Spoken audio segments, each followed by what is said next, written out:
Hace poco tiempo, una querida amiga norteamericana me confesó su asombro por la situación de Colombia.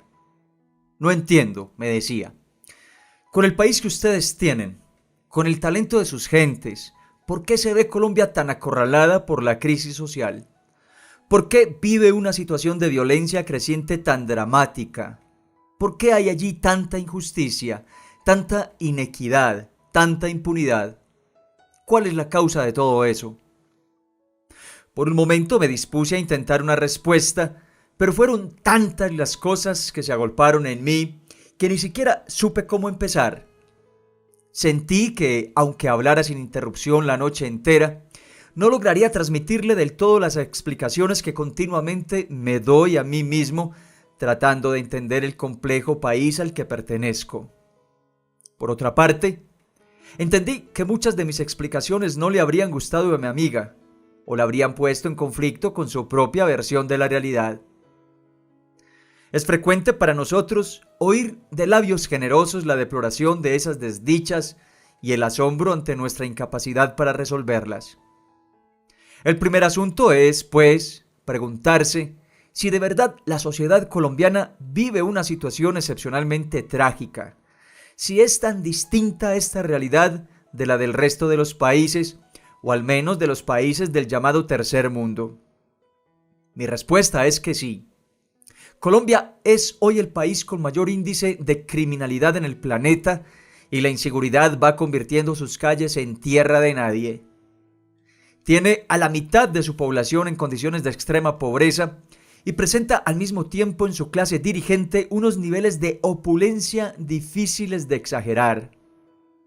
Muestra uno de los cuadros de ineficiencia estatal más inquietantes del continente, al lado de buenos índices de crecimiento económico.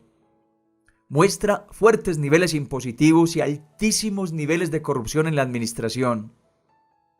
Muestra unas condiciones asombrosas de impunidad y de parálisis de la justicia y al mismo tiempo una elevada inversión en seguridad, así como altísimos costos para la ciudadanía en el mantenimiento del aparato militar.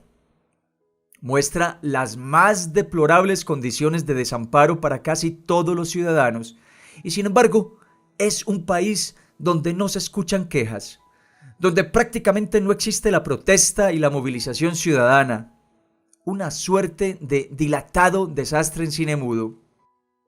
Esto último es pasmoso. La visible pasividad de la sociedad colombiana alarma a los visitantes. En las recientes huelgas que conmocionaron a Francia, pudo verse como una sociedad que vive realmente bien en términos económicos y protegida por un Estado responsable, sabe reaccionar en bloque ante todo lo que la lesione. No se deja pisotear en sus derechos y se resiste a que se menoscaben los privilegios que ha conquistado. Ver a los franceses marchando por las calles, armando barricadas ante un gobierno cuya legitimidad no desconocen y haciendo temblar a las instituciones, nos confirma que Francia es el país de la revolución, que ese país es respetable porque tiene orgullo y porque tiene dignidad, porque sabe de lo que es capaz cuando sus gobernantes olvidan que son pagados por el pueblo y que son apenas los representantes de su voluntad. Ante ese ejemplo se hace más incomprensible que una sociedad como la colombiana, donde ni siquiera los sectores fabulosamente ricos pueden sentirse satisfechos, pues el Estado que sostiene ya ni siquiera les garantiza la vida, donde nadie está protegido, donde el Estado no cumple sus más elementales deberes y donde todos los días ocurren cosas indignantes, sea tan incapaz de expresarse, de exigir, de imponer cambios, de colaborar siquiera con su presión o con su cólera a las transformaciones que todos necesitamos. ¿Qué es lo que hace que Colombia sea un país capaz de soportar toda infamia, incapaz de reaccionar y de hacer sentir su presencia y su grandeza? Muchos aventuran la hipótesis de que esa aparente pobreza de espíritu y esa debilidad de carácter se deben a las características biológicas y genéticas de la población. Sería, pues, la expresión de una fatalidad ineluctable. Otros sostienen lo mismo con respecto a los índices de criminalidad. Revelarían una incurable enfermedad y harían de nosotros un pobre pueblo sin salvación y sin remedio. Pero la verdad es que nuestros índices de violencia y nuestra actual ineptitud política son hechos históricos susceptibles de explicación. Más aún, se diría que las explicaciones son tan evidentes e incluso tan sencillas que se requiere estupidez o malevolencia para aventurar dictámenes fatalistas. Ninguna persona sensata sostendría que por el hecho de haber precipitado en 5 años la muerte de 50 millones de seres en condiciones de crueldad y de sevicia escandalosas, la sociedad europea revele una patología siniestra e incurable.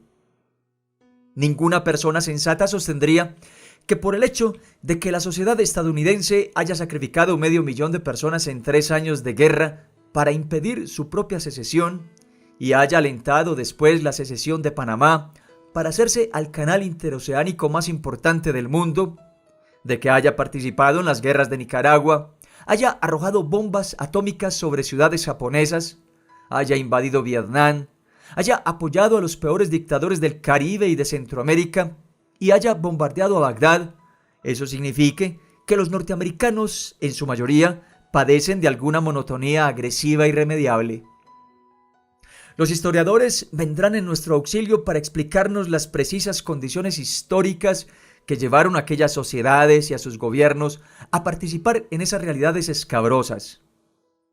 Colombia vive momentos dramáticos, pero quien menos le ayuda es quien declara por impaciencia, por desesperación o por mala fe que esas circunstancias son definitivas o que obedecen a causas ingobernables. Más bien yo diría que lo que vivimos es el desencadenamiento de numerosos problemas represados que nuestra sociedad nunca afrontó con valentía y con sensatez. Y la historia no permite que las injusticias desaparezcan por el hecho de que no las resolvamos. Cuando una sociedad no es capaz de realizar a tiempo las reformas que el orden social le exige para su continuidad, la historia las resuelve a su manera, a veces con altísimos costos para todos. Y lo cierto es que Colombia ha pospuesto demasiado tiempo la reflexión sobre su destino, la definición de su proyecto nacional, la decisión sobre el lugar que quiere ocupar en el ámbito mundial. Ha pospuesto demasiado tiempo las reformas que reclamaron, uno tras otro, desde los tiempos de la independencia, los más destacados hijos de la nación. Casi todos ellos fueron sacrificados por la mezquindad y por la codicia, y hoy es larga y melancólica la lista de lúcidos y clarividentes colombianos que soñaron un país grande y justo, un país afirmado en su territorio, respetuoso de su diversidad, comprometido con un proyecto verdaderamente democrático, capaz de ser digno de su riqueza y de su singularidad, y que pagaron con su vida, con su soledad o con su exilio el haber sido fieles a esos sueños. Si hay algo que nadie ignora, es que el país está en muy malas manos. Quienes se dicen representantes de la voluntad nacional son, para las grandes mayorías de la población, personas indignas de confianza, meros negociantes, vividores que no se identifican con el país y que no buscan su grandeza. Pero ello no es nuevo. Si algo caracterizó a nuestra sociedad desde los tiempos de la independencia, es que sistemáticamente se frustró aquí la posibilidad de romper con los viejos esquemas coloniales.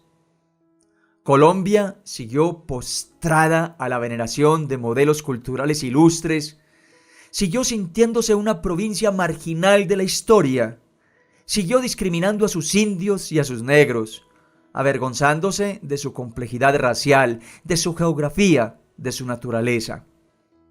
Esto no fue una mera distracción, fue fruto del bloqueo de quienes nunca estuvieron interesados en que esa labor se realizara.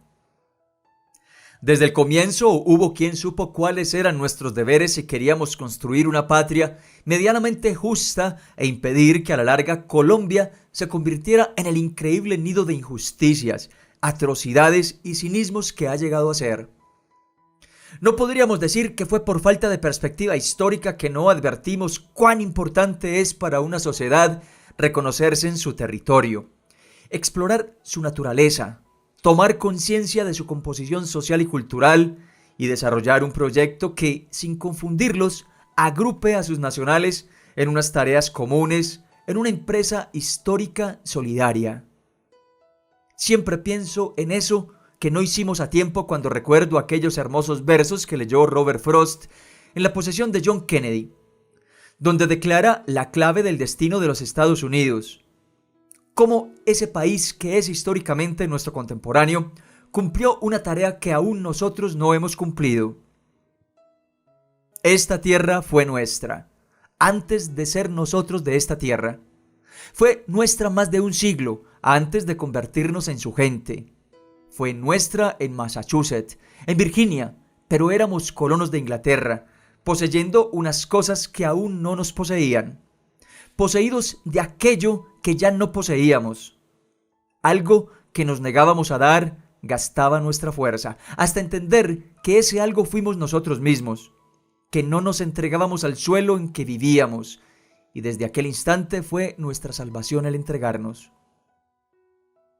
La historia de Colombia es la historia de una prolongada postergación de la única aventura digna de ser vivida, aquella por la cual los colombianos tomemos verdaderamente posesión de nuestro territorio, tomemos conciencia de nuestra naturaleza, una de las más hermosas y privilegiadas del mundo, tomemos conciencia de la magnífica complejidad de nuestra composición étnica y cultural, creemos lazos firmes que unan a la población en un orgullo común y en un proyecto común, y nos comprometamos a ser un país, y no un nido de exclusiones y discordias donde unos cuantos privilegiados, profundamente avergonzados del país del que derivan su riqueza, predican día y noche un discurso mezquino de desprecio o de indiferencia por el pueblo al que nunca supieron honrar ni engrandecer, que siempre les pareció un país de cafres, una especie subalterna de barbarie y de fealdad.